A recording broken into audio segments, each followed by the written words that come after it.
National conference ने मुझे यहां से लड़वाने का फैसला क्यों किया, इस पर भी बार बार मुझसे ये सवाल किया जाता है कि आखिर मैं क्यों।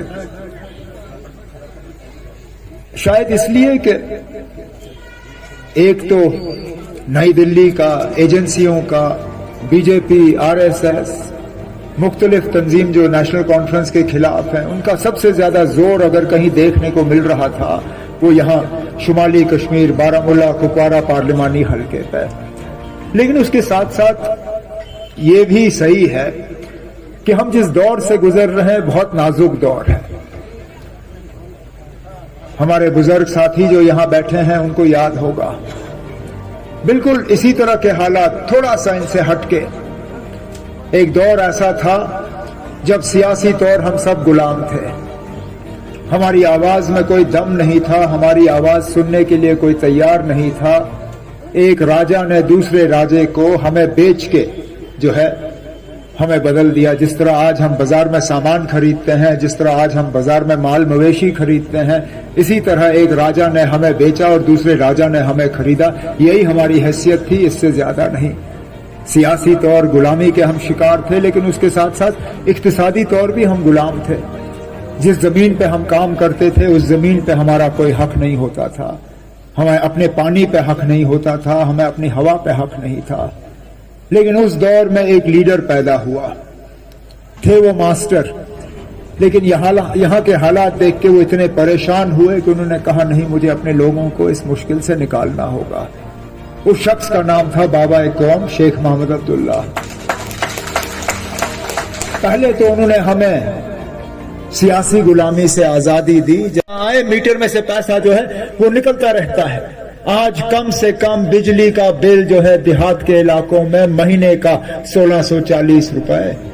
मेरे दौरे हुकूमत में बिजली का बिल 200, 250, 300, 350 से ज्यादा नहीं।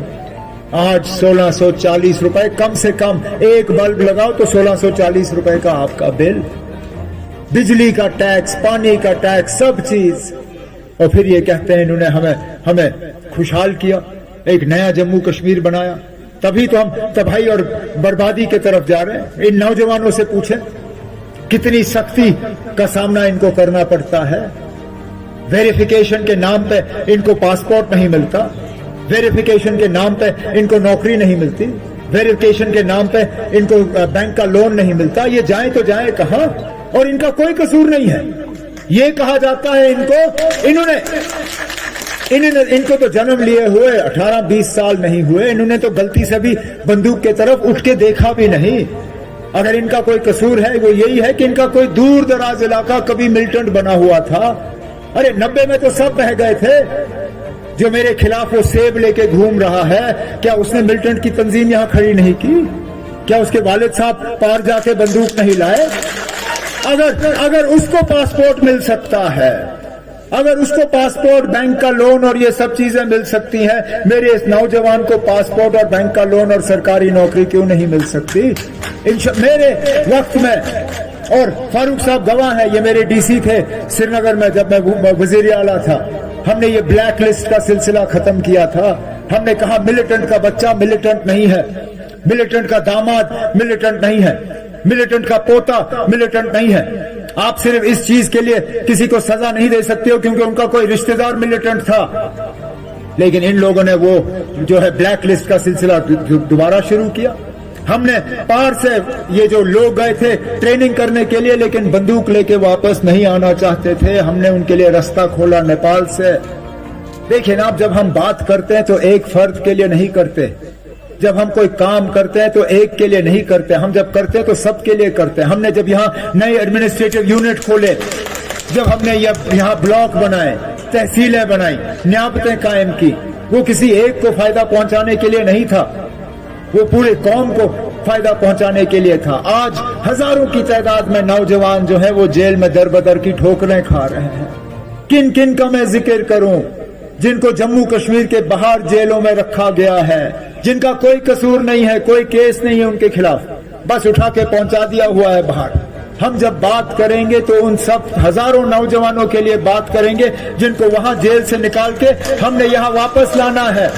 जिनके खिलाफ कोई केस नहीं है हमने उनको छोड़ना है, जिनकी वेरिफिकेशन नहीं हो रही है इनका वेरिफिकेशन कराना है, तब जाके हम यहाँ के लोगों को इंसाफ दिलवा सकेंगे। और आपको अपना नुमाइंदा वोट चुनना है, क्योंकि नुमाइंदा का आपने फैसला करना है, आपने पार्लियामेंट में मेंबर भेजना है, तो नुमाइंदा वो भेजिए जो पार्लियामेंट के अंदर जाके बात कर सके, जो वहां आपके जज्बातों की तर्जुमानी कर सके, जो आपके लिए लड़ सके।